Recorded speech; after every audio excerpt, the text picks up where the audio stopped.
Hello wrong ನಂಬರಾ?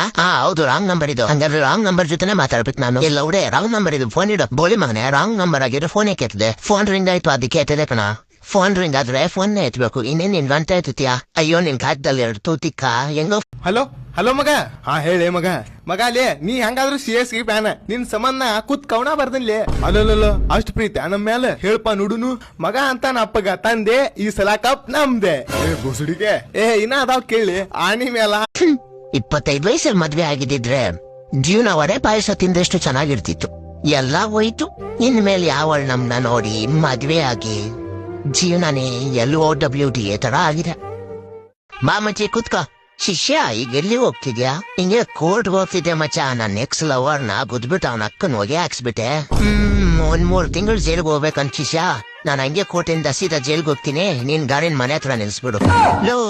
हे ऊपर वाले, मेरे से आज जिंदगी में जितने भी पाप हुए हैं उन सभी पापों की सजा मेरे दोस्तों को भी देना। क्योंकि इन्हीं हरामी दोस्तों ने मुझे बिगाड़ा है, वरना मैं तो शरीफ बच्चा था। ಅಕಸ್ಮಾತ್ ನನ್ ಫ್ರೆಂಡ್ ಏನಾದ್ರು ಸತ್ತೋದ್ರೆ ನಾನು ಅವ್ನ ಹೆಂಡತಿಗೆ ಹೇಗೆ ಹೆಲ್ಪ್ ಮಾಡ್ಲಿ? ಮದ್ವೆ ಆಗ್ಬಿಡ್ಲ ನಾನೇ.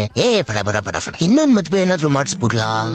ಅವನ ಆಸ್ತಿ 50% ಕೊಟ್ರೆ ನಾನೇ ಮದ್ವೆ ಆಗ್ಬೋದಲ್ವಾ? ನಾಳೆ ಅವನ್ನೇ ಕೇಳ್ಬಿಡೋಣ ತೊರಿ. ಕಿರಣ್ ರಿಸಲ್ಟ್ ಏನಾಯ್ತು?